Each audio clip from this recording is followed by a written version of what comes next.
residents of the nation's capital are coming to terms with the new price of the premium motor spirit.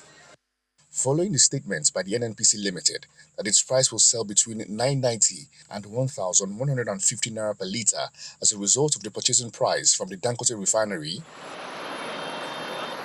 motorists are calling on the federal government and the appropriate authorities to ensure the continued supply of petrol, as it will be double jeopardy to have to queue only to buy the products at high prices. I don't even understand. Today you see the queue, tomorrow you will not see the queue. Whether they are trying to suffocate us, to put us into a state whereby we will now be begging, or they have a scheme they are really working on to just make us starve. I don't understand. 2 days, 3 days ago it was better, but today it has worsened. So almost virtually all the fuel stations are not selling. Government should just do everything that is possible for these things to disappear. The queue was reduced for days, but only for, I think yesterday, we noticed that the queue is resurfacing again, which we don't know what is causing it. Because we believe that the fuel is available, it's expensive, and if the fuel is expensive, it should be available. Some see the compressed natural gas as an alternative, while others have not heard about it. The cost of even doing the CNG is high. We are talking of, in some places, it's over up to 1 million naira to install the CNG. And we heard that the government is subsidizing it. We have not really seen any subsidy concerning the CNG. It's an alternative that is good, but if it's available, then people can diversify towards the CNG. The CNG, they are not available. The ones that are doing it, 950, 850,000. So it's still expensive. So if you can have subsidies on the CNG, it's a good alternative to work. You can alternate it for fuel. Yeah. So I've not seen where they sell or dispatch it. I don't know. So has people started selling it? At the moment, the NNPC Limited has confirmed that its trucks have started moving petrol from Dangote Refinery as its principal off-taker. Dele Omoyeni, Channels Television News. Well, the conversations haven't really stopped, but part of the developments we have is the reaction of the organized private sector to the arrangement. The Nigeria Employers Consultative Association says the PMS supply agreement between the federal government and Dangote refineries could reduce the pressure on foreign exchange demand, among a number of other issues to discuss. This morning, we have two gentlemen to have this conversation with us. Adeni Kono is an international public affairs analyst. He joins us virtually from Chicago in the USA, as well as Dr. Monday Ashibagu, who is a former editor, Energy Watch. He joins us also virtually. Good morning, and thank you for joining us, gentlemen. Mr. Kono, let me begin with you. You've heard, and you've been following all of this conversation. First of all, in all of the issues that have been raised, which of them stands out the most for you? I think what strikes me the most in this conversation is the lack of transparency in the deals. Whenever we talk about pricing within the oil sector, there are certain international standards expected of anybody who is actually within that sector in our country. So I'd like to begin with the price of crude. If we look at the latest debacle between the NNPC and, of course, Dangote Refinery, NNPC has not been able to tell us clearly the cost at which Dangote lifted its crude, the amount paid so far by Dangote, and what is the exchange rate. It is not possible anywhere in the world when anybody wants to talk about crude oil, the sale, and not talk about the exchange rate and not talk about what was charged. Even if Dangote has been operating as a private entity by not coming out to tell us everything we need to hear, I think it is a disservice to the Nigerian people, the owners of the crude oil that Dangote gets, not to know how much it paid. Of course, we know that Dangote refuted the 898 cost at which they said it is giving the refined product to them. But one key thing is that the NNPC must come out clean to tell us, and I'm deliberate about calling it the NNPC because the reforms, as we know, is expected to bring about some kind of reprieve to the Nigerian people, but that hasn't been possible. So the first thing that I'll ask expectantly is that the pricing has to have a lot of transparency done with it, which I haven't seen. Now let's also look at these things that we have. From the release we have from NNPC on Sunday, it's obvious that the state of the federation will not be getting the price of gas, as they say here, at the same rate. But one thing that has to be done is to look at the rates at which it goes to states that are obviously economically disadvantaged. If you go to, for instance, now here in Chicago, if you go to some parts of Chicago here, you will not get it for the same price as you go to some others. So if you're in Chicago as a city, for instance, you likely buy the commodity for $3.20 in some places per gallon, because that is what they sell. That's a gallon is about 3 liters and 8. So if you go to some parts of Illinois also, you likely get it for maybe $2.80 something cents. That is also for a gallon. I'm saying here that if you move the commodity from Lagos here or Ogun State all the way to Maiduguri, and you get it for about 8,000, what is the, for instance, economic opportunities in Borno, in Yobe, that the people in those areas are able to pay? In this part of the world, the pricing is relative to the income of the people. Now, Chicago is of course a city in Illinois.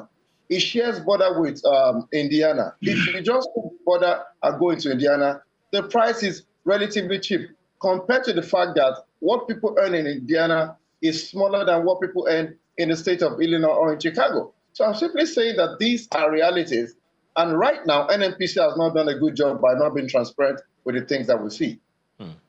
All right, well, let me ask Dr. Ashibogu, what stands out for you in this conversation so far? I mean, it's been on for years.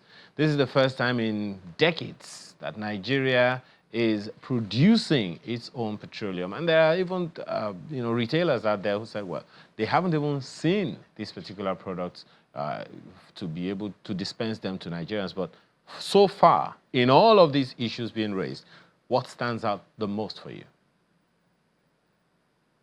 Well, let's have some clarity to the whole situation. In the first place, we should ask ourselves if actually the NNPC has supplied crude to the Dangote Refinery.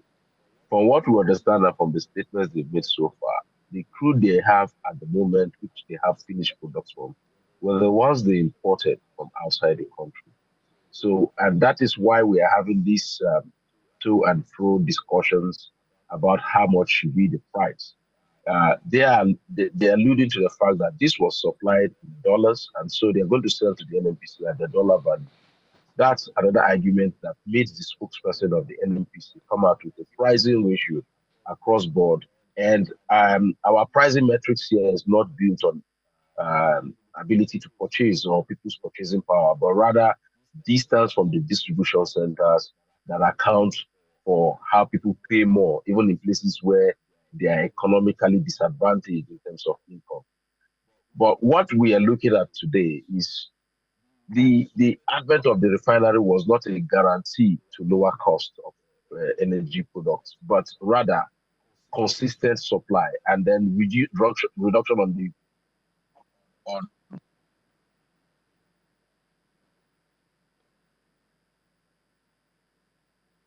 Dr. Ashibogu, we can't hear you, but I believe that we'll be able to get back to you in no distant future, because the issues you are raising are actually quite germane, and I'm hoping that you can land on those thoughts when we have you back. So, well, Mr. Kunu, the comparisons that you have made are quite important as well. But then there is this upside. Okay, I think we have Dr. Ashibogu back. Dr. Ashibogu, please, could you go ahead and conclude your thoughts?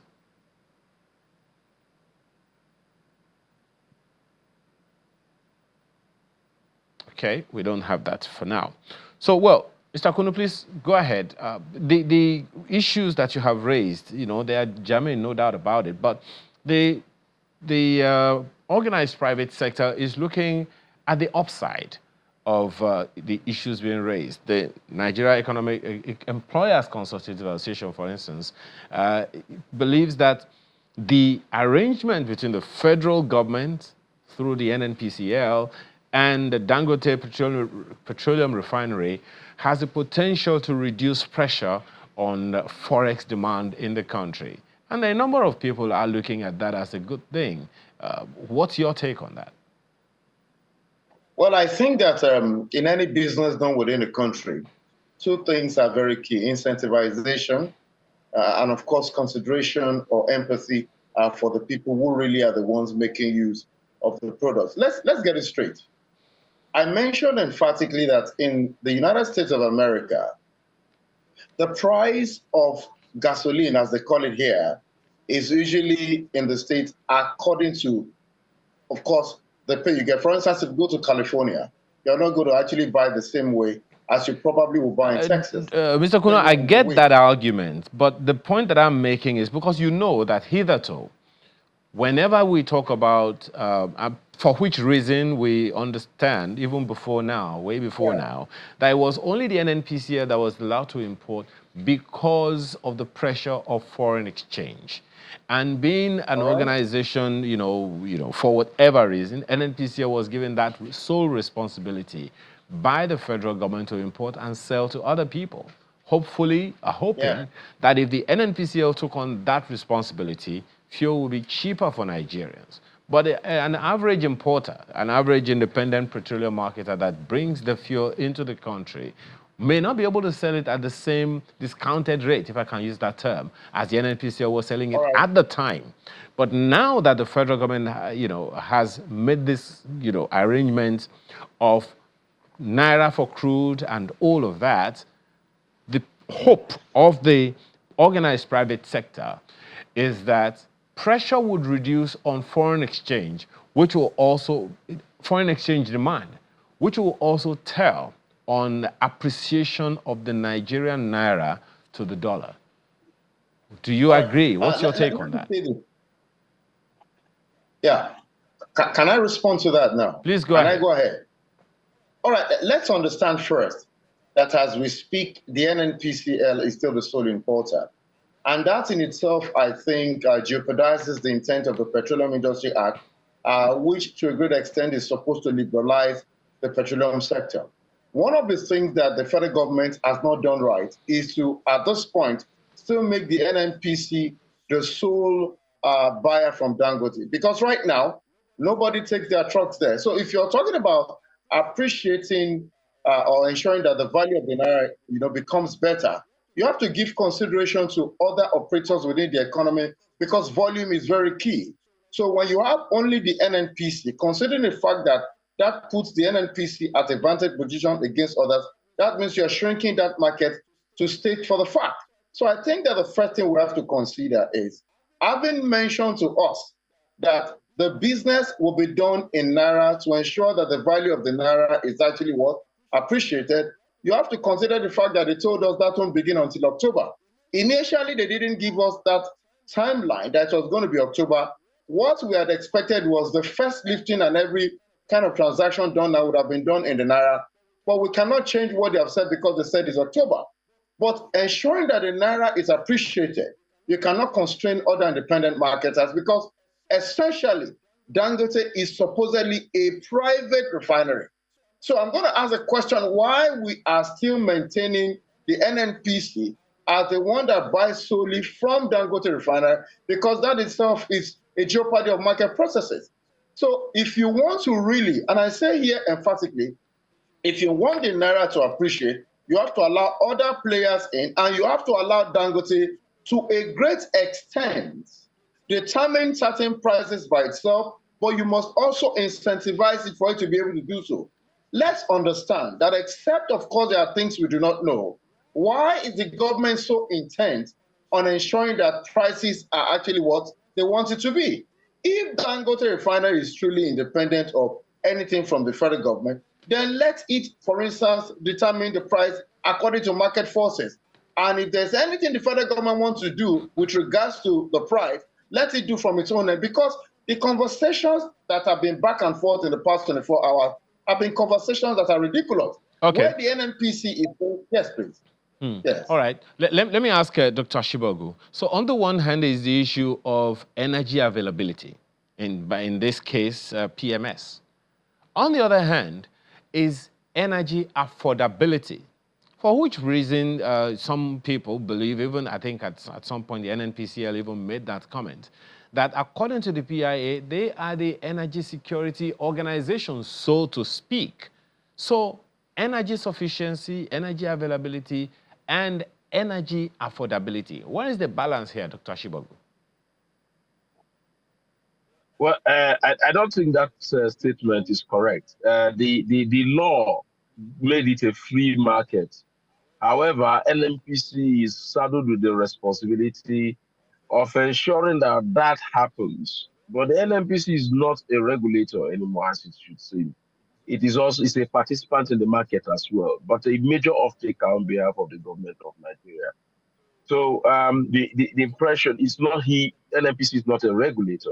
The NNPC is a commercial entity, just like Mobil, Ajib, Chevron, and others, as well as independent marketers in the market. But the capacity of the NNPC is what gives them that right to run the retail component of that energy market properly. That's why you have the retail outlets all around the place. So for us as Nigerians, we expect more with this unbundling process that had happened to the NNPC. Sadly, people are expecting more, and we have been getting all manner of controversial stories from them. But, you still haven't quite, answered that question that I raised about energy availability and energy affordability in the country.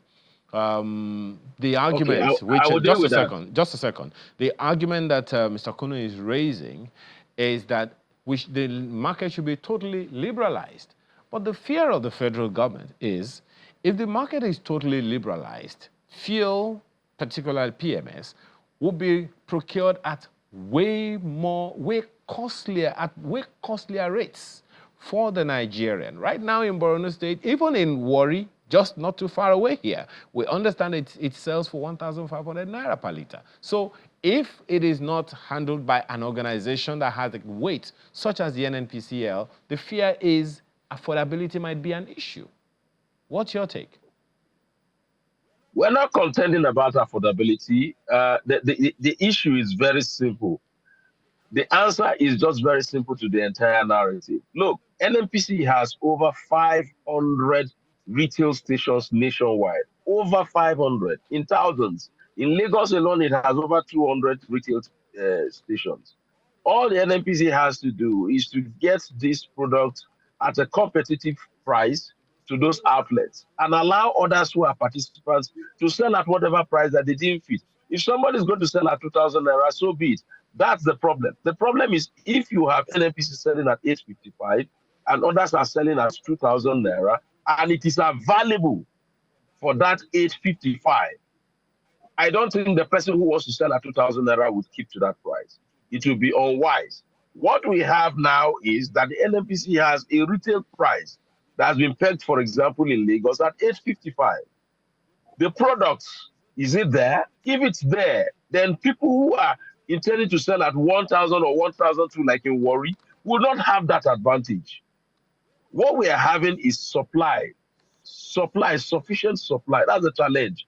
So if the refinery such as Dangote and Warri and Port Harcourt come on board, fine.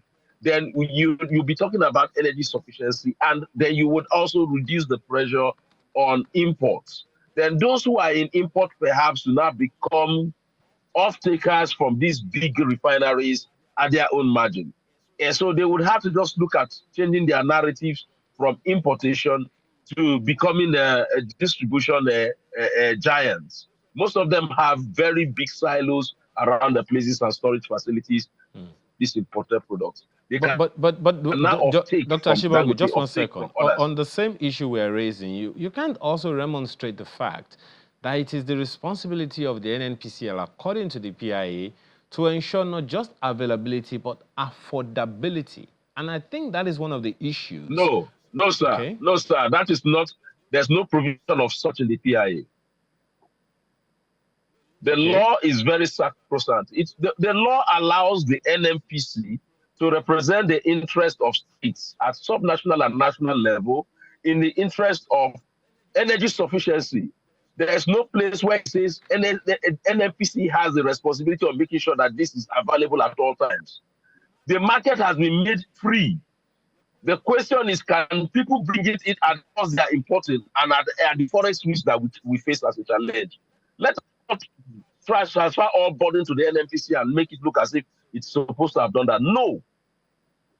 We have other independent marketers. They also have the rights to import. There are other oil majors in Nigeria that have the rights to import. So the question we should be asking, what are those guys doing? Why are they not importing? What's the challenge? We should find out what the challenge is. Could it be? It is because the NNPC has government interest. That is why everybody is taking a look at it. Well, I think perhaps one of the issues that have been raised, just one second, Dr. Ashibogo. I think one of the issues that has been raised is also that of availability of forex, which is why the NECA and a number of other stakeholders are celebrating the fact that the crude supply can now be made to refineries such as Dangote in Nigeria for Naira instead of dollar pricing, which will hopefully reduce the pressure on forex in the country. I think that's perhaps the issue and the challenge a number of other petroleum product importers may have. What do you think? Okay, let's take a look at this. Oil production, exploration, productions, and export, and also a supply of crude facilities have a lot of partners in this supply chain and also the value chain of oil and gas. There is no particular installation I've known so far that the NNPC runs 100%. Most of them, they have commitments from joint venture partners. Those joint venture partners also have commitments to the international market in terms of supply and also in terms of delivery. These were prior commitments. What I am particularly concerned about is that if those prior commitments are taken care of and without undermining our local supply, then we wouldn't have a problem. What we have now as a challenge for sufficiency and supply is that those prior commitments supersede the interest of our local distribution. Okay. All right, and that is that's a major challenge. Absolutely. So now receiving the crude in Naira, which is a welcome development, starts October 1. We have 3 weeks to that date. The question is, do we even have this crude available? Because the JV partners with the NNPC needs to give us that assurance that their previous commitments to supply the international market will not undermine also this energy sufficiency and supply to the local refineries like Dangote. Well, Dr. Ashibogo, I think just as you have said, and I think it's something that Mr. Kuna has also raised, that is a problem for the federal government to solve. We'll hear more about that in the president, hopefully in the president's October 1 address. In the meantime, let's take a short break. When we return, Kayla has questions for you. All right, I'm going to start off with Mr. Kunu. Of course, he's an international public affairs analyst. And you know, I want to go back to something that Ayo talked about, which is a liberalized market, especially when it comes to this petrol situation and this oil sector. Is that something that will happen? Because it does feel sometimes like we're taking a step forward and several steps back, you know, just from an analyst's perspective. A liberalized market, is that something in Nigeria's foreseeable future in the oil sector? And what impact would that have? Is it even possible right now?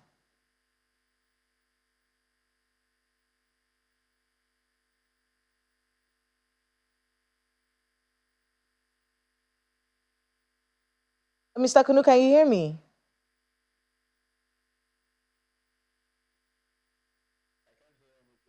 I can't hear anything if you guys can hear me. I can't hear anything.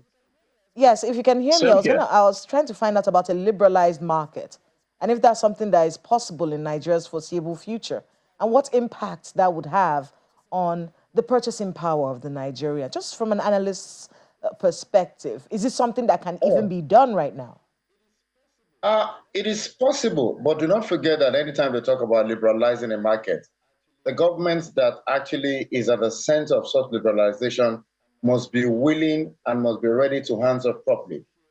I need to say here with emphasis that everything about liberalizing the market itself wasn't done thoroughly. And if you look at even the operations or the administration of the Petroleum Industry Act, it has not been done accordingly. Since the NNPC, for instance, NNPCL has been in operation. Let's look at it. Has there been any meeting with those who are key stakeholders? Now, there was something Dr. Shibugu said that is instructive. Dr. Shibugu mentioned that we're talking about commitment to joint venture partners.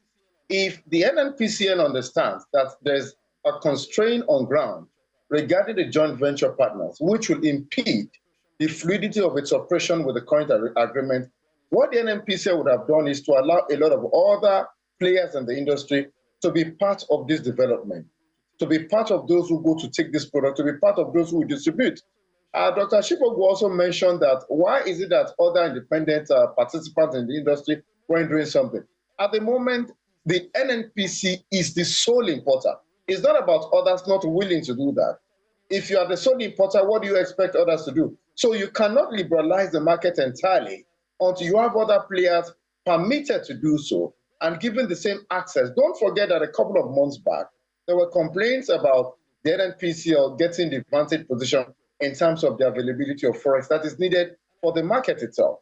And I need to say here that the government must endeavor as much as possible to allow every other player at this point. Now look at it.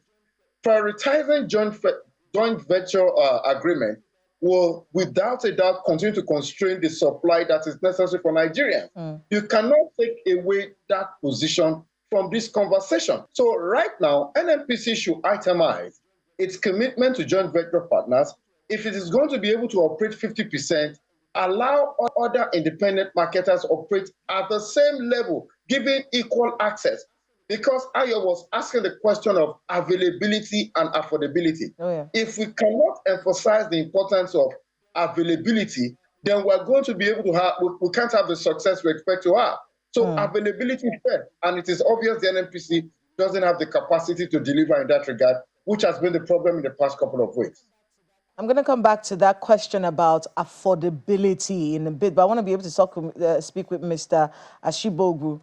Mr. Ashibogu, you know, one of the conversations that's come out of this whole drama, especially when we saw the NNPCL and Dangote and the back and forth between both of them, the presidential council the presidential committee that heads the CNG initiative, you know, they decided to see this as an opportunity to speak to the Nigerian people. In fact, I've heard the person in charge of that committee many times say, look, this petrol is not a patriotic product. The industry itself, a lot of people are complaining about the transparency in that industry. And then all of this going on right now. CNG is the way to go. Just so you can talk to us about it, because we saw people coming out trying to get their cars converted to CNG as an alternative. Have they gotten the buy-in of the Nigerian people? In your view, are we ready as a people to find an alternative to this petrol? Well, I think for most of us who are quite conversant with climate change issues, the CNG will be a way to go, because one of the advantages of the CNG is clean energy, and also it's also environmental friendly. But the question we have now is the capacity of the transition to be seamless. It's quite costly for you to have to convert those kits, except you're going to get support from government. And that has been what the federal government just announced, that they were releasing CNG kits nationwide for places where people could go do conversion. And then some of them are saying it is free. But it's another question for another day. But I think moving towards the gas market, we have sufficient gas as a country. If you looked at our energy framework, we have more gas than even petrol, diesel, and others that come from the crude. So it will be good to go the way of gas. I am using gas, LPG, for my generators at home, not CNG. But I think it's been cost effective for me than using petrols on the generators. But the truth be said, we need to know that transitions don't come easy.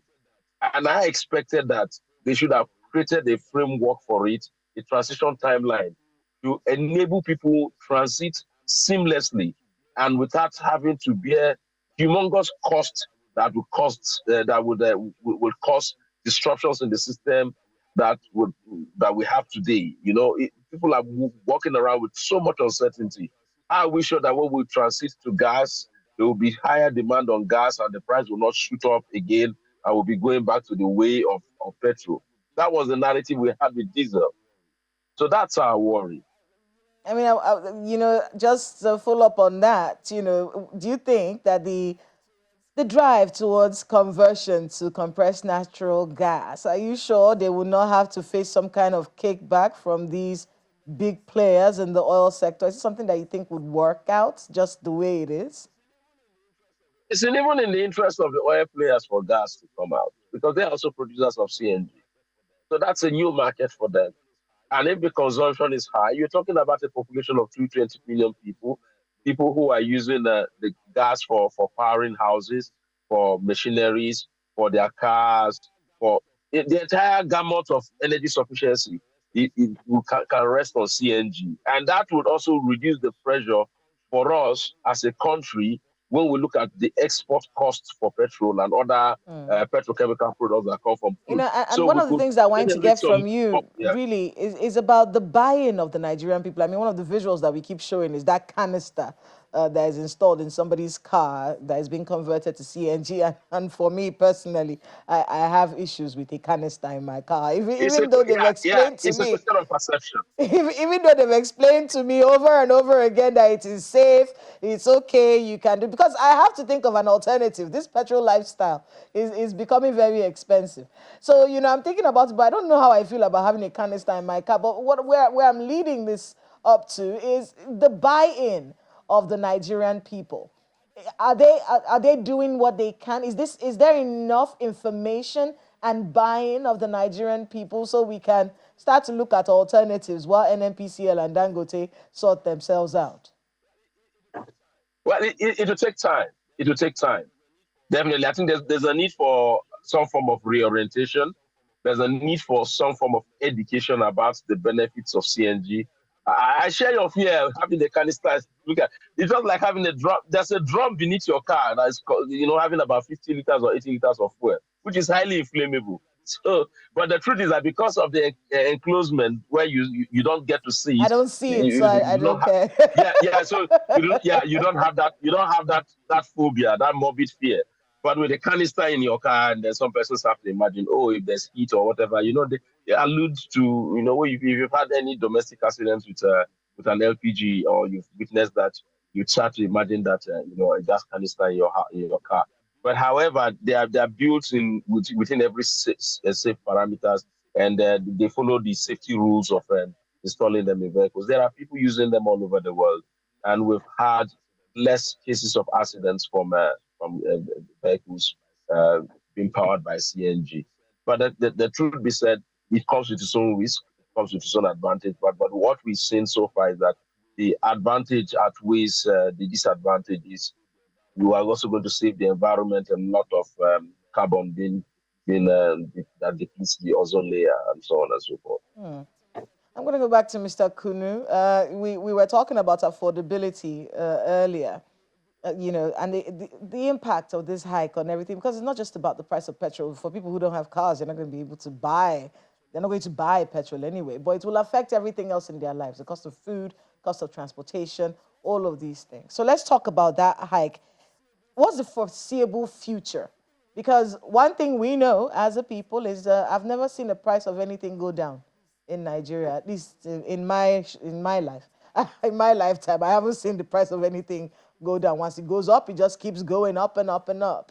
So with what's happened right now, do you see any scenario where whatever kind of agreement by the 1st of October, whatever it is that we're waiting for, are we going to see a reduction in the price of petrol at some point? And if we don't, what's the foreseeable future for the Nigerian? And how should the Nigerian start to plan their future, planning how to live with our present reality?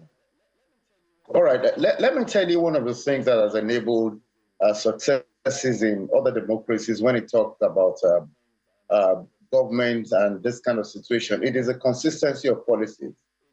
Now, it is a near disaster that in September we've had different prices for the most. I'm For sorry, what is Mr. Kunu, I'm going to get back to you right now, but I think we do have a live event coming up. I'm going to throw it to Lagos so they can give us that breakdown. Okay. Well, thank you, Kayla. Very, very quickly, just to let you know, in fact, we probably even need to go now, but there is a big boots lesson from military service event that's happening at, well, actually right there in your city in Abuja. It's going to be taking place at the Armed Forces Officers Mess, and it's going to be happening any moment now. Of course, you'll be able to see it on DSTV, but for those of you who are on other platforms, you'll still be able to see us. So please go ahead, Kayla. Thank you so much, Ayo. Yes, Mr. Kunu, you can finish your thoughts on the question.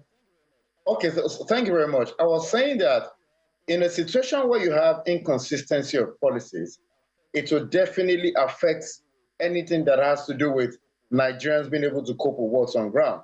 Nigerians will find it difficult to cope because we do not know what the price of the same petrol will be, the PMS, just by maybe in 2 weeks' time. In September alone, we had different pricing.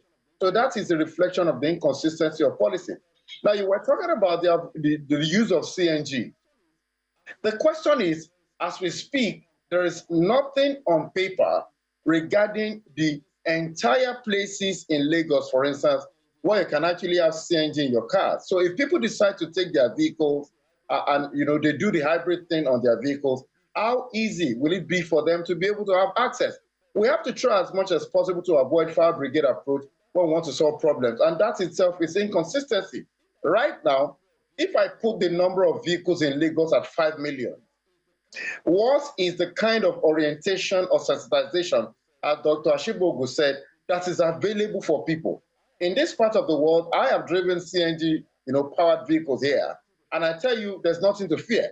But what is the level of education out there for people? Then at the same time, you're talking about the number of places needed where you can actually have people conveniently drive into, have this CNG and move away. What is the pricing system for it? Because there are certain things that will precede just telling people that they can, consider alternatives. So when you talk about what the foreseeable future is, I think the foreseeable future is still going to be pretty challenging because there's a lot of instability as far as getting the PMS and getting the crude is concerned. Then there's time for NNPC and Dangote to be very, very open in whatever it is they're doing. The crude in question belongs to the Nigerian people. And I personally have questioned, I have to say that for the past 2 years and counting, I've been questioning the process through which the NNPC suddenly became NNPCL and how they already passed the PIA, and now the PIA itself is not being followed. So I mean, the conversation around what you just mentioned is one that we'll have to have another time, but unfortunately, it is time for us to wrap up this segment. But I want to thank you very much, Mr. Adeniyi Kunu, International Public Affairs Analyst, joining us there from Chicago in the USA. Thank you for being with us on the program. And Mr. Monday Ashibogu, former editor, Energy Watch, join us on Zoom. Thank you so much for being with us. Thank you. Business Morning on Sunrise Daily comes up now. Stay with us. Well, hello, welcome to the start of the trading day right here in Lagos, Nigeria. The public holiday is over, but let's get to the top stories that set your agenda for the holiday shortened trading week, and definitely going to find out what stocks to watch later on the show in this week. But let's get a check on oil market. Oil prices extended gains today. The market is eyeing output concerns in the aftermath of Hurricane Francine and expectations of lower U.S. crude stockpiles. Brent crude futures, that's for November, that rose 0.2%, $72.91 a barrel. Then we have the WTI US crude there, $70.43 a barrel, up over 0.5%. So trying to stay above that $70 range, but we're seeing that disparity between Brent and WTI closing, and it's closing really fast at this point. But most of the markets we track from yesterday, that's for The Naira was going to get the first trade today for this week, and we'll see how it plays out. Maybe we'll see some strength with the Naira. Then the markets open now for trade. That's the equities market. To other stories, the Director General of the World Trade Organization, Ngozi Okonjo-Iweala, has officially announced her intentions to seek another 4-year term as head of the 166-member country organization. In a statement released, Okonjo-Iweala said she's ready to compete after her current term expires on 31st of August, which expired 31st of August 2025. This comes as member countries supported a proposal from the African group of WTO for her to head the organization for another term when she officially made the announcement more than a month ago. Dr. Okonjo-Iweala, who served twice as Nigeria's finance minister, took office as the WTO DG in March 2021 as the first female and African head of the 30-year-old trade body.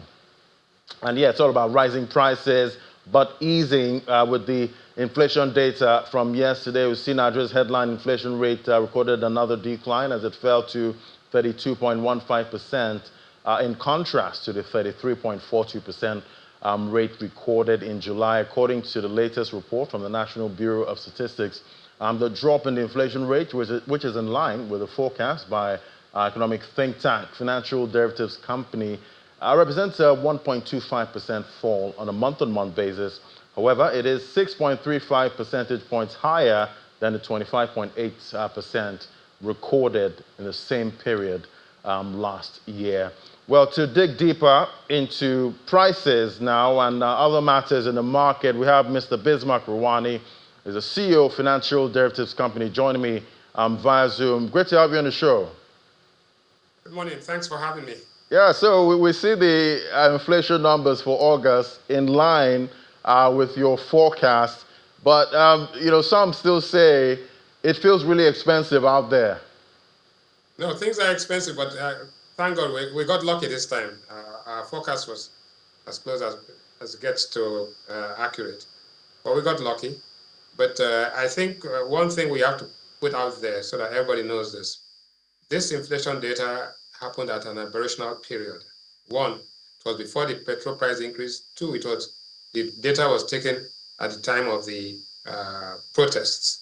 So we saw price of commodities, actually perishable commodities, decline, and we had not felt the impact of the increase in petrol prices.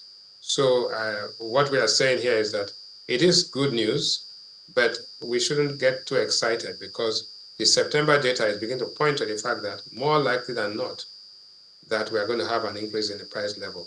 So that's what we are going to see in September. And our forecast and our view is that moderation in inflation is going to be more visible at the end of the year rather than at this time. We had expected it in September, but now it's more likely to happen in December.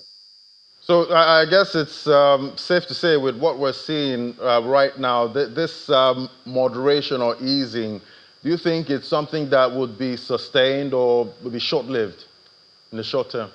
Yeah, it is short-lived because, and I've already explained that because it happened in between protests and petrol price increase. However, what we must note is that there's some good news in the fact to the extent that the imported commodities which will enjoy the duty waiver will start arriving by next week. So that, and then there's been a slight moderation in the exchange rate. So we're still seeing it at 1650, but hopefully, because the global price of crude has come down to 72, you just alluded to it, Brent at 72, that is at least almost 12 to 14% lower than the price at this time last month. So if that is the case, then we just might, and I don't want to start getting excited, begin to see the fact that the petrol price that we are expecting to actually increase rapidly may begin to moderate.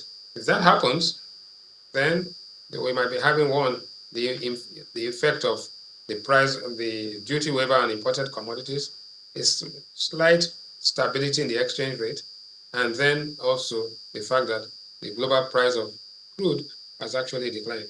All those things come together makes us feel a bit good that towards the end of the year we begin to see some moderation in inflation.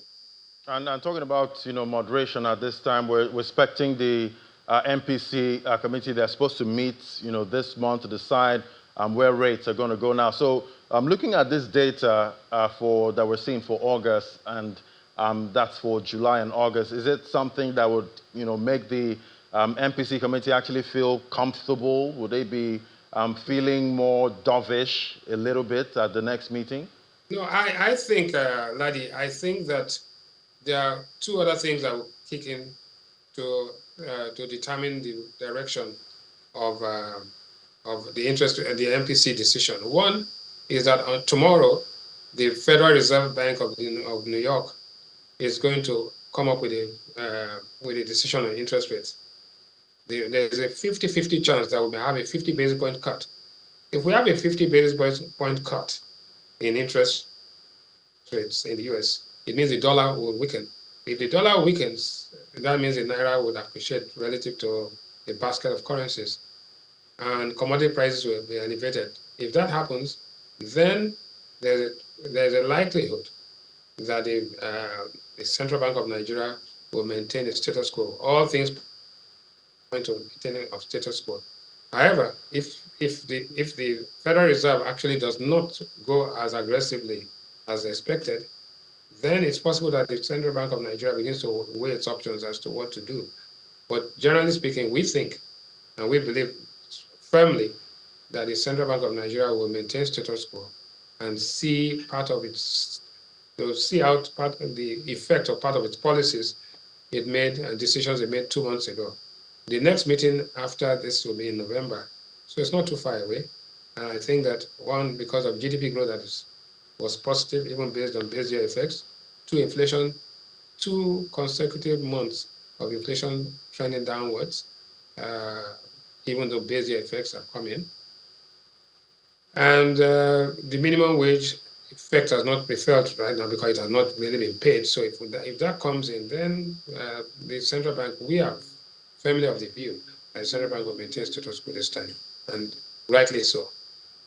Right, and talking about the U.S. Fed, everyone's expecting a cut for this meeting and maybe subsequent cuts going forward. And we've seen analysts talk about the jobs market in the U.S. They're wondering if these rate hikes in the U.S. maybe they've broken something in the economy. And I'm looking at Nigeria.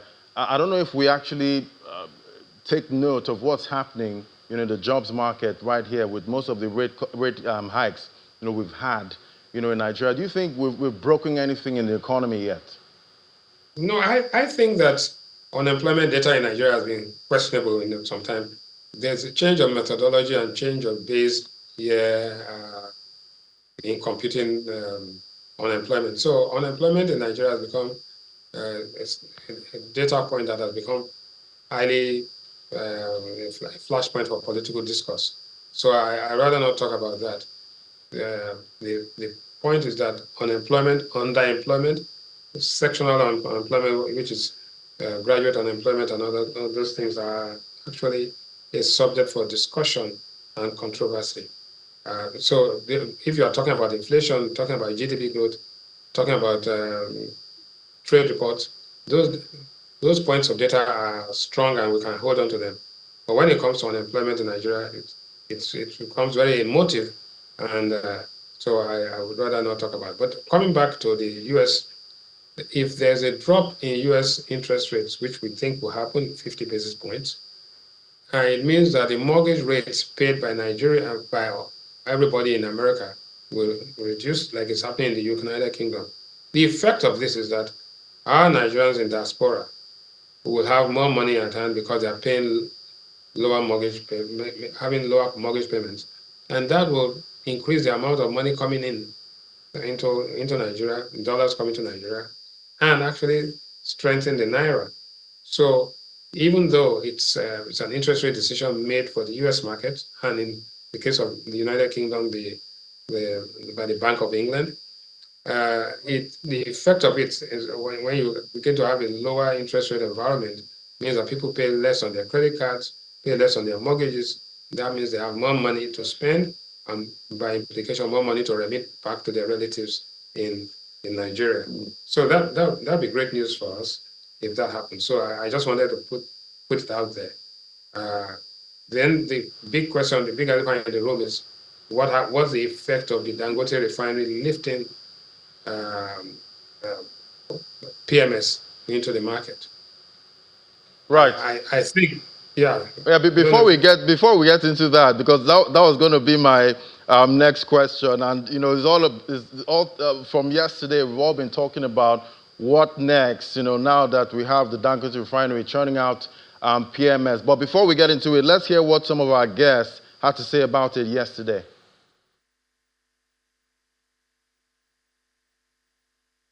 The oil and gas industry in Nigeria is deregulated and it is internationalized, if you ask me, to the extent that local entities operate as though they are operating in line with international pricing mechanisms, particularly for the purchase of crude. So Dangote is a commercial enterprise. It has set up its refinery with commercial financing at a cost. It has also purchased crude oil both within and outside Nigeria in dollars. And so all of this is going to factor into his production cost. So the difference between imported, petrol and the one that is refined in Dangote will just be probably freight and insurance. Based on sections 205 and 206 of the PIA, today, NNPC is the sole buyer of PMS from Dangote Refinery. If NNPC claims that the market is deregulated, number one, it will issue a statement based on FEC approval that the market, based on section 205 and 206, like it did for AGO, is been deregulated.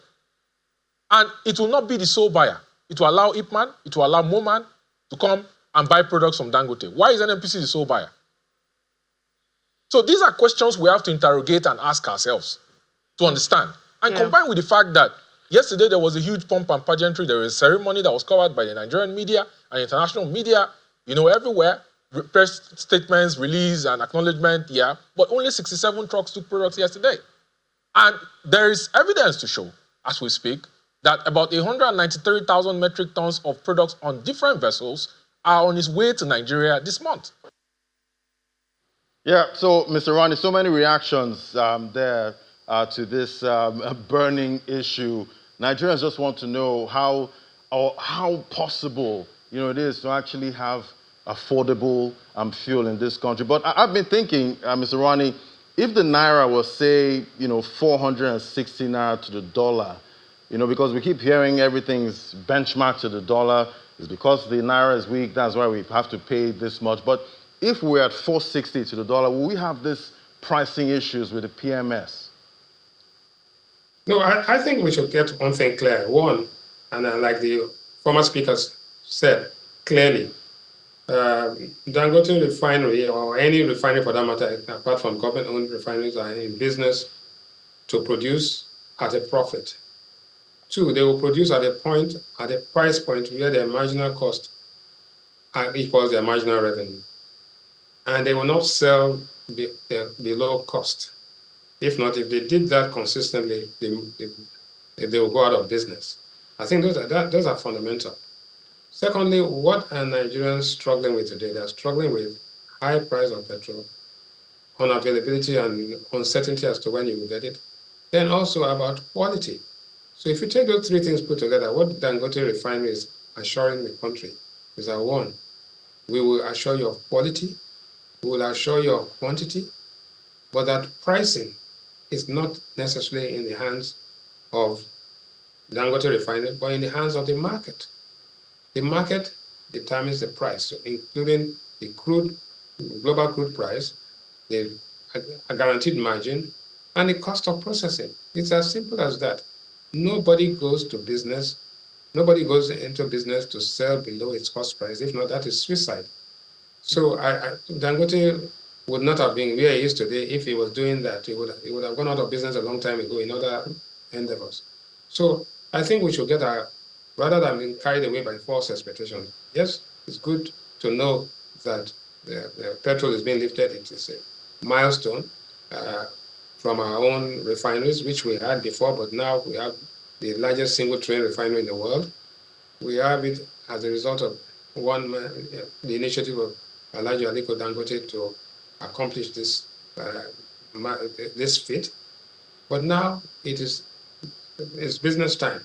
It's time for us to price the commodity at the market and ensure that one, we sustain it, two, the quality is guaranteed, and three, the quantity is there for us. The downtime of Nigerians queuing up and the uncertainty that goes with all of this is actually destructive to value in the country. I think that we should celebrate the commissioning, but we should also use this as an opportunity to reflect on the pricing mechanism that will keep us in business. If not, it will go the same way as all the other sad stories we've had in the past.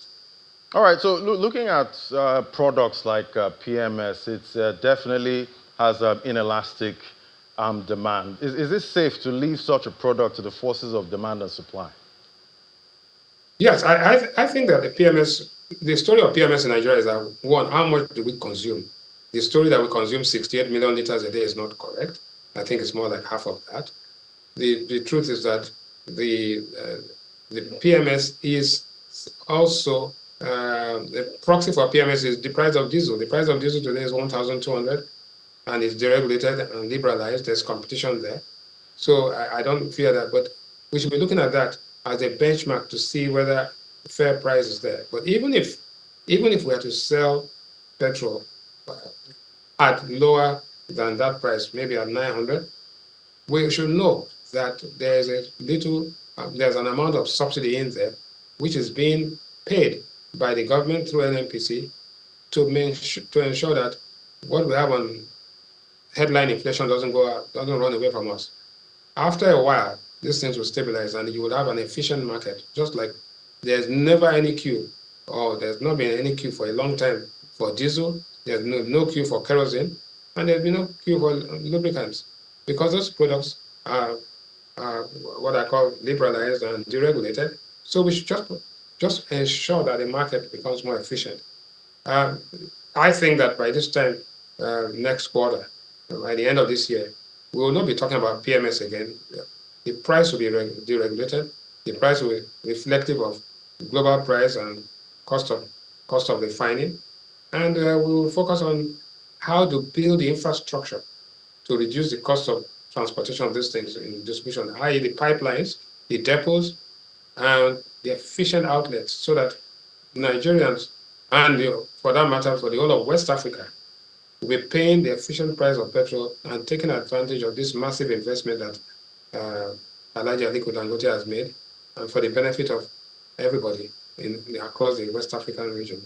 Right. And talking about the benefit of everyone, we know the Platts benchmark prices as widely used in this market, and everything spec to the dollar. We see even for gas, most of these gas is also sold in dollars. That's most of the contracts we see there. So looking at the minimum wage, 70,000 naira, and that would be able to get you about 70-something liters of fuel at this point. Is it time we benchmark minimum wage to the dollar? No, I don't think so. You see, our legal tender is naira, and what you are pointing out indirectly is a question of productivity. 70,000 naira, whether it's dollarized or not, how much of output does the Nigerian worker produce at that time? And if not constrained by power supply, water, roads, and all of that. So once we begin to deal with the efficiency of production process and productivity of labor in Nigeria, you'll find that you don't have to have an indexation formula to actually increase the wages tied to inflation, because as productivity increases, inflation begins to decline, and as inflation begins to decline, the welfare and the income of the real disposable income of the people begins to increase. But for now, that's very abstract and utopian. The reality is that once we begin to address the problems of growth and productivity and output, you will find that all other things will follow. We've seen this happen recently in Ghana, and we've seen it happen in South Africa. So Nigeria will not be any different. Before I let you go, we still have 4 refineries in Nigeria. Is it time to hand that to the private sector? Yes. We have, look, listen, in business, people make money profitable and they survive. People that lose money go out of business. The government should not be in the business of refining. I think it's quite clear to us that the government-owned refineries have been badly managed. They've been losing money. We are spending money on turnaround maintenance. So it's time to fling them and sell them off. But there are modular refineries which are even slightly more efficient than smaller refineries. So I think that, quite frankly, the aggregate demand and supply for petroleum products in Nigeria will settle the matter. I think that if in reality what we are consuming is only about 32 million liters of PMS and much lower in terms of diesel, then the risk of having excess capacity of refining in the country becomes really high. So I won't be surprised those who are not viable will go out of business and they can be used for other things, while those who are viable, like the Dangote refinery and the modular refineries, will do well and be able to support the whole of West Africa. Having said that, we should know that excess capacity in Nigeria is not necessarily excess capacity in the whole of West Africa and Central Africa. So I think that even our moribund refineries, which are being resuscitated, might even have a place in the market to support other less privileged African countries. But I think that there's a big advantage. And before I go, I wanted to touch on something. You saw the price of tomatoes has come down by 50%, and the price of palm oil has come down by 12.5%. At the same time, simultaneously, we are seeing the price of rice increase, and we see the price of noodles actually decline. So what it tells you is that inflation is a basket of commodities, depending on seasonality, depending on the cost push and demand pull factors. No, all prices don't move in the same direction at the same time. There are many factors going in. So, Right. Thank you you so always much. talk about tomatoes. Now you have a 50% drop in the price of tomatoes. Yeah, so definitely after the show, I'll go give my wife some money to go to the market since those prices are coming down. Thank you so much, Mr. Rouhani. Always a delight to have you. Thank you. Thank you very much for having me. All right, very quickly now. It's the start of a new trading week, and from AfriInvest we have some stocks that should be on your radar. According to AfriInvest, Access Core, they have a buy rating for that. Fidelity Bank buy rating, that's for financial services.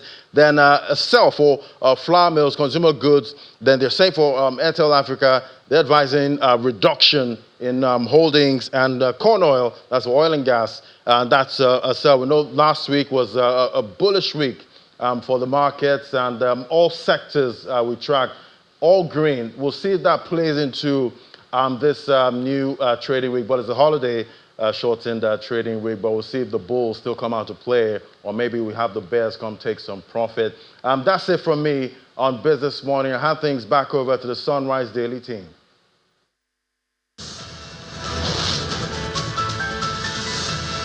By not signing, I mean, what happened in Edo?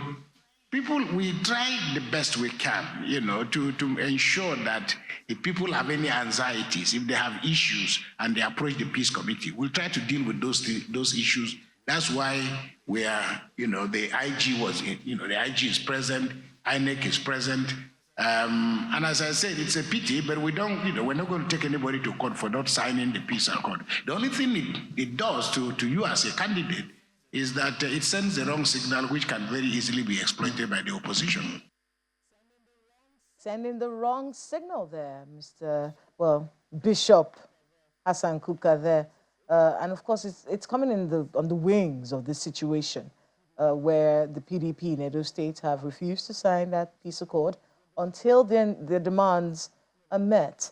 And it's a conversation that's ongoing. And he says it sends the wrong message. Now, making that distinction is not a constitutional thing. It is generally a moral clause. And bringing that conversation amongst other conversations to the fore is my guest today, Mr. Laolu Akonde, former presidential media aide and host of Inside Sources right here on Channels Television. It's nice to have you on the program. Good to see you again, Kela. Good morning. So let's talk about the wrong message that Bishop Kuka is talking about. Yeah, well, so I think Bishop Matthew Kuka is right to the extent that it is ideal for PDP to sign. To have the governor himself come out and say, well, look, we may not sign this, and they actually refused to sign it eventually. That's quite worrisome. However, I think the greater point here is that the PDP have laid out specific charges against the Inspector General of Police. They said they are arresting their chieftains, they want to frustrate the PDP in the elections. And then the IGP has also responded and said, oh, no, the folks that we arrested are the ones that we suspected may have been involved in the murder of a police officer. And that's a serious thing. Now, what Nigerians expect the National Committee of Mr. Father Kuka and the former president to do is to balance the issues. So, yes, the police, in my view, has the right to arrest a suspect and investigate and prosecute. But they don't have a right to determine when to charge the suspects. Is it timing suspects? No, the Constitution says, sets the limit. Okay, so I expected the National Peace Committee to be able to say that, okay, look, follow the Constitution, investigate those people, charge them to court. The implication of that is the police retains the arbitrary power to hold those suspects indefinitely, then the police has taken a side in an election that is just less than 1 week to go. That decision ought to be taken by a court. So the police is supposed to charge them and take them to court and let a judge be the one to determine whether they get bail or they stay incarcerated. Not. Yeah. Now that the police has decided to hold them without charging them to court, the police is giving us a rule of the police. But what we subscribe to as a nation is the rule of law. So yes, the police has a right to arrest those guys. It's a very grievous thing to kill a policeman by every standard, and we don't accept that. But the police must also ensure that they are seen to be fair. Otherwise, the impression is being created that they are trying to frustrate PDP, and it will affect the outcome of the election, one way or the other. It will affect the image of the police. So the right thing to do for the police is to quickly charge them to court and let a judge come and say, okay, I've looked at the issues, these people have to remain in detention. Fine. But for the police to be the one to arrest them and be the one to decide when they're going to be charged, and then hold them until after the election, if that's the plan, that's not fair at all.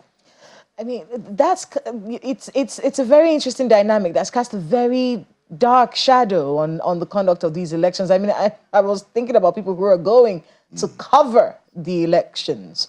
There's in fact, looking at the map that we saw from Yaga Africa, it almost feels like the entire thing is red. Where there are threats of violence in many parts of the state. Yeah. And then the rhetoric we're hearing, do or die. If they do, we will die. If we die, they will do.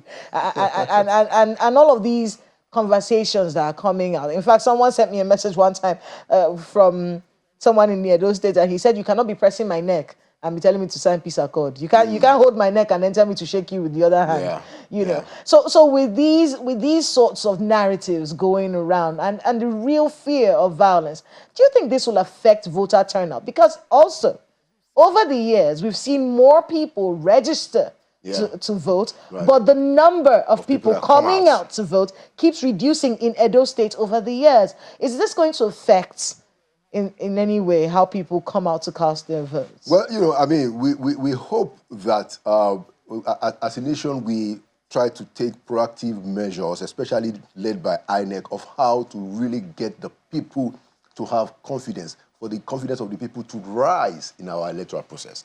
It's still very, very low, and of course we all know that there are several reasons.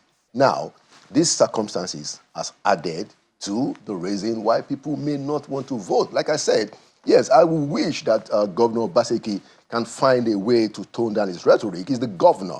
So besides the fact that he's the leader of the party in the state and he does have a responsibility to his party, he also has a responsibility to maintain the peace. Now, his argument is that, okay, yes, I want to maintain the peace, but the police is not trying to maintain the peace. The point is that everybody should do their own part. He should try to tone down the rhetoric. All of them in APC, PDP, LP, anybody that is an important player in all of these things should try to tone down the rhetoric. And the police should also try to do things according to law. Very important. I mean, all of these things together inspire the confidence. And like you said, there's a lot of threat of violence, already, which is very sad. It's very sad. And we need to try to find a way to work around it. And I thought, one of the things that the National Peace Committee ought to do, which they have not done, and the National Peace Committee is an illustrious institution, and we have a lot of regard for them.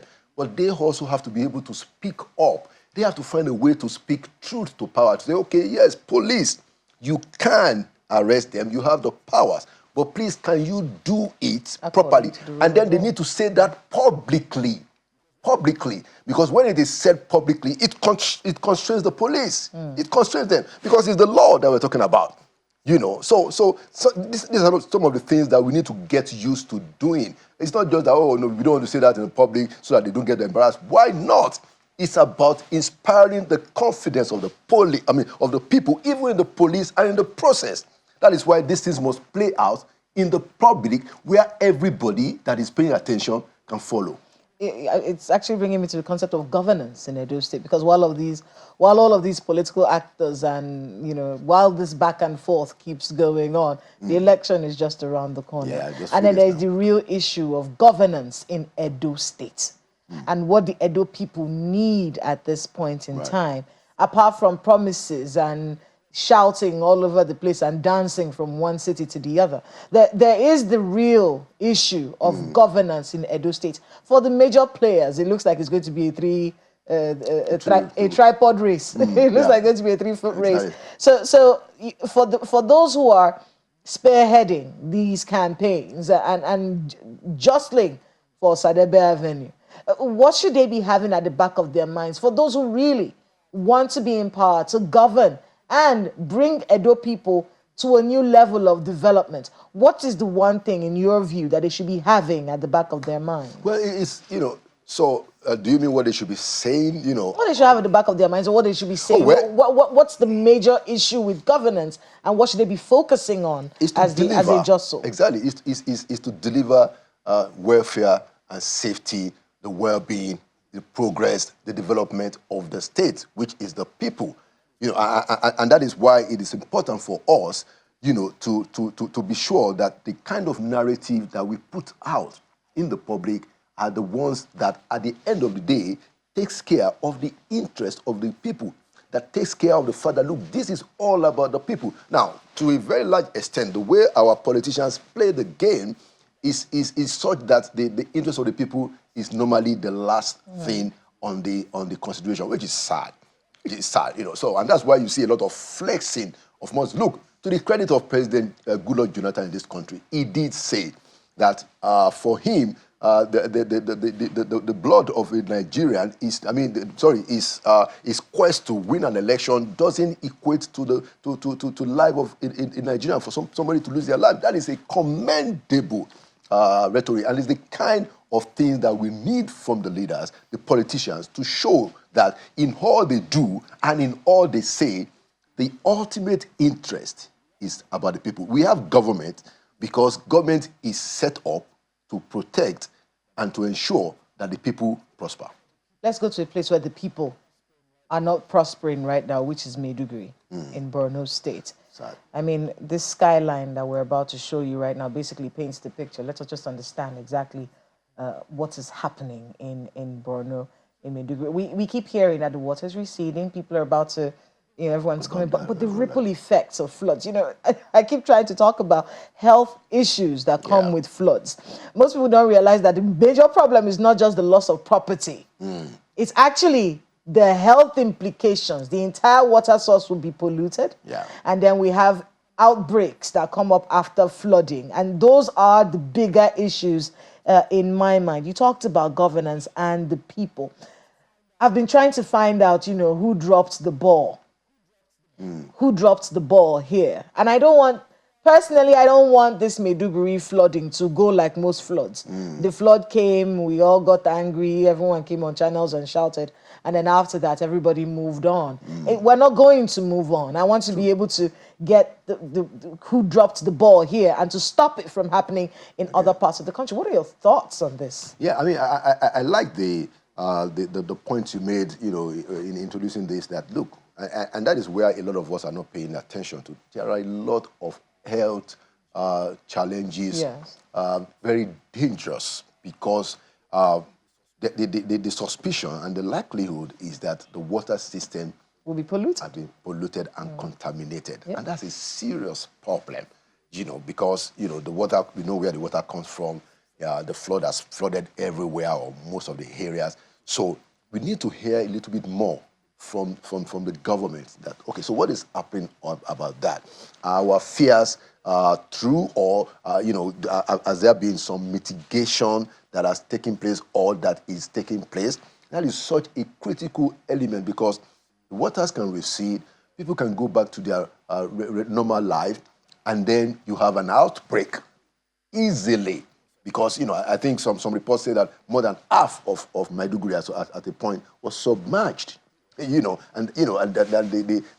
dam, was breached, and the dam is connected to the water system. So a lot of potential health hazards may be in the process. So it will be good to hear more, both from the Federal Ministry of Health, and I think the minister seemed to be speaking about some of these, and also the State Ministry of Health, NEMA, all the people involved. What are the mitigations that are being put in place to prevent what might even be much more dangerous to livelihood?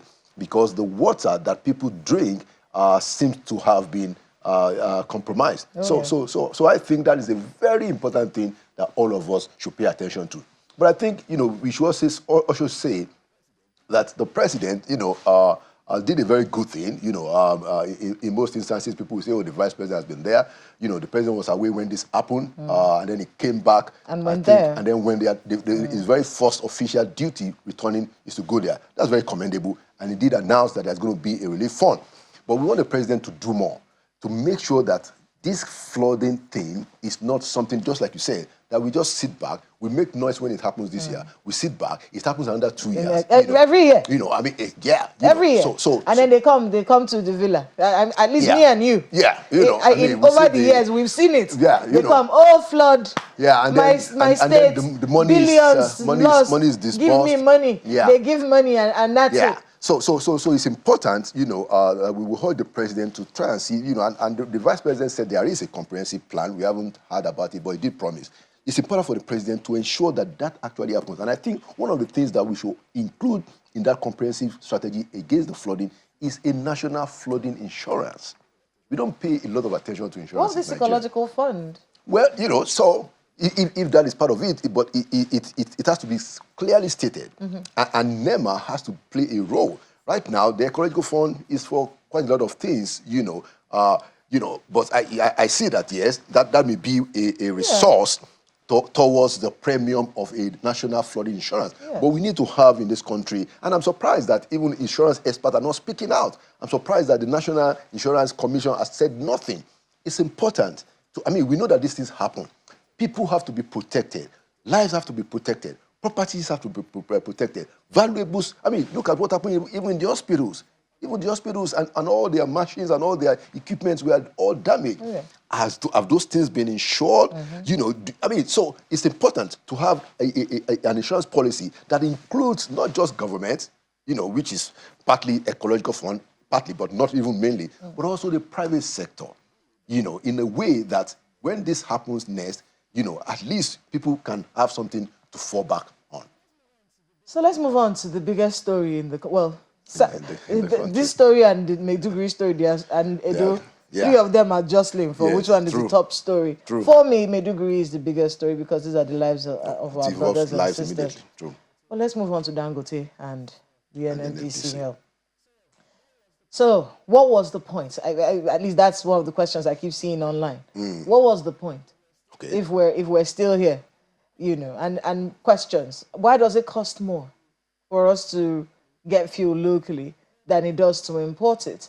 I thought the reason why it was so expensive was because there were all these costs at the port, at the bringing it down and the carrying it everywhere. So what happened? What's the story here? And of course we're seeing it unravel in a way that we never saw coming. I didn't see it coming out this way where Exactly. there'll be back and forth statements and one thing or the other. So let's look at that right now. What's going on and what's the future? Okay, so if we recall what some of the experts in the industry have been saying to us, they've been hinting that, look, ultimately what the Dangote Refinery is going to do essentially is to ensure our energy security. Namely, that ultimately there will be fuel, there will be PMS here in this country. Okay. But what most people are not paying attention to, or what is not being said publicly, is that Dangote Refinery is, quote unquote, bad business for the system. The Dangote Refinery is bad business for NNPC and the system of corruption. So there's a system that has been going on for a while. Because the entrance of Dangote into it is bad for that business. It's bad, and that is why people don't want to talk about that. And that's why I'm saying it. That look, we need to understand, and this is not being personal at all. Because we have friends everywhere. We have friends in Dangote. We have friends in NPC. But what is happening essentially is that what NNPC, a major aspect of NNPCL's business is this idea of importing refined petroleum. Is a big deal in NNPCL. Big business. Dangote comes, says, you know what? You don't have to do that. I have it here. There are a lot of interests that are staked. And that's the only reason why we are having this kind of drama. It's important for Nigerians to understand this. Dangote has messed up a lot of stake. There are vested interests that benefit, wittingly or unwittingly, rightly or wrongly, in the current system where NNPC is the only sole importer of refined for how many years, Kayla? Decades, yes. At least 2 to 3 decades. So that is the unspoken story. That's the unspoken reality. No, it's spoken. We're speaking about it. so if it's spoiling their business, are they trying to, these forces that you're mentioning, are they trying to stifle his business, or are they trying to negotiate some way that they still make the same amount of money, but not maybe through the means that they were using before? Is that what's going on? Partly, and it's going to be difficult, because guess what? Somebody called Aliko Dangote put down his own money to build this refinery. $20 billion. And he has to recoup his investment. So, and that's why you see, first of all, NNDPR comes out and say, it's substandard. The guy comes out and shows us that it's actually the best quality in the world that we are producing. Made a mess of NNDPR. And it's interesting that those guys don't seem to understand that for somebody to be an effective regulator, your credibility is the most important thing. Their credibility, NNDPR, is messed up, totally, completely. And they're still there. I mean, I'm surprised that Mr. President has not actually taken up this matter so that you can restore some confidence in the regulatory process. The regulatory process is a total complete. I mean, if you come out and say, look, their product is poor, but they give you a product, even if not the same stuff, that is one of the best in the world when they did it. I mean, let's hold your thoughts on NNDPRA for a minute, but let's bring in Ayo. Ayo has a few questions for you. Well, I'm going to stay a little bit on the fact of the Dangote Refinery, the coming on stream of the Dangote Refinery being bad business for some people. Well, Mr. Akonde, you would recognize, or you'd remember, that we've had that kind of bad business for some people before. The liberalization and deregulation of the telecom sector was one such. NITEL held sway the way NNPC held sway. We were able to swim that tide. What are your thoughts on how we swim this tide going forward? Don't forget, Dangote Refinery is not the only one in the country. We have Watersmith, we have a number of other refineries like that in the country. So if we were able to swim the telecom tide, what do you suggest this time around? Yeah, I mean, thank you, Ayo, for that important reminder that, we have passed through this road before. My view is that, for some reason, Mr. President is still withholding the big stick. My view is that he will have to, and I'm sure there may be information that is open to him that we don't have, but I think ultimately the president is going to have to weigh in on this matter, in the public interest. And I think we are getting close to that. Don't forget that after NNDPR actually came out and said, oh, look, I mean, the Dangote refinery product is substandard and all of that. We are not even sure that the refinery is complete. After some time, there was a meeting that was compelled by the presidency where Aliko Dangote and the NNDPR and NNPC people sat together and sorted out the issues. So I am sure that it will get to the point, and we're getting to the point where the president is going to have to wield the big stick. And we have said it over and again. The president needs to act just like he did for CBN. He needs to do the same thing in NNPCL and NNDPR. He has to, we want to know what is really happening. The whole place is opaque. We don't have any information. They give us information today. Tomorrow, the information is contradicted by themselves. Well, I'm thankful. It's not even that. Yeah. Well, Mr. Akode, apologies for butting in. I'm thankful that you understand the dynamics of information management better than those of us who are on the outside, because, you've been in the presidency. You know how difficult it can be or not to get some of this information out sometimes. It's also understandable, perhaps, that the NNPCL might be managing its own information in a way, because one way or the other, you may want to speak to that. Perhaps the NNPCL is some kind of rescue organization, so to speak, for successive governments over time. Because on the one hand, because we're in a democracy, government doesn't want to lose face with the people. Consequently, doesn't want the price of fuel to be too high for the people to be able to afford, for which reason maybe NNPC had to step in quite a number of times. But one of the statements that Mr. Dangote mentioned was that, look, with the coming on stream of the Dangote refinery supplying PMS in country, technically in country, it means that we'll be able to track the number of liters that we need in the country on a daily basis. If that is the bad business, who are the beneficiaries? Would it be the NNPCL, who is also a stakeholder in Dangote Refinery, or some importers working for the NNPCL on this matter? Who else is the beneficiary or the loser in this new arrangement? Yeah, very, very good point, Ayo. So it's the president and the president alone, actually, that can sort that matter out for us. It's no point for us here to conjecture and say, oh, this and this and this and that. But to the extent that NNPCL was the sole importer, NNPCL never tells anyone that this is the amount of, when they were doing the swap, that this is the amount of crude that we send out to receive the amount of refined fuel at this exchange rate. Nobody knows. We've never been told that.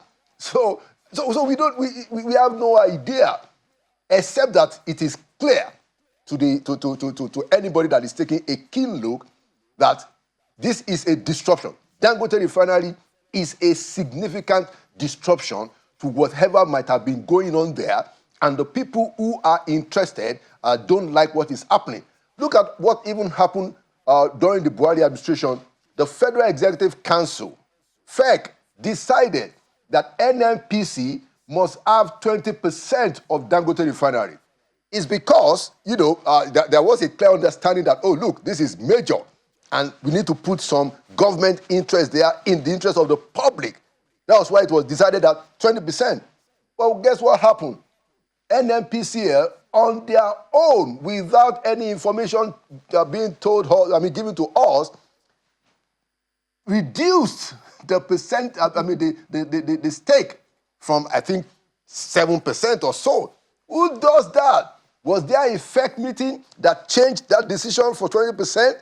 How was it? A lot of I think a lot of the questions. things that you're saying right now basically breaks that myth, because for many people, we say, oh, Mele Kyari, oh, look at what they're doing. And for some people, they don't do anything without the president knowing. Are you saying it is possible that NNPC will take decisions without the minister, who is the president, knowing? Well, look, so it's actually a catch-22 situation, and we are a bit confused about what exactly we want. So when NNPC was just NNPC, the minister, can give directives. But now that it's NNPCL under the PIA, it's actually the board that ought to run this stuff. And government is the one that picks the board. Well, we do have to wrap up there. Thank you so much. Thank you so much for having me. Mr. Laolu Akonde, former presidential media aide, for being with us on the program, and host of Inside Sources. What's happening? Well, so this week we're going to be talking to people in the private sector. Private sector. To talk about what is the future of business in Nigeria. All right, looking forward to that. We do have a few messages here. Tom Egbele says it's very risky for Nigeria through the NNPCL to pry into the affairs of private enterprises. Tom goes on to say, like it's doing Dangote Refinery, the NNPCL ought to concentrate on making its own refineries to work, although there is no absolute free market economy in the world. And for the rest of you, Professor Enakena and Festus, we can see your messages as well. Thank you all very much for being with us on the program. Have a great day ahead. I'm Kayla Magwa. And I'm Ayo Makinde. Do have a profitable one.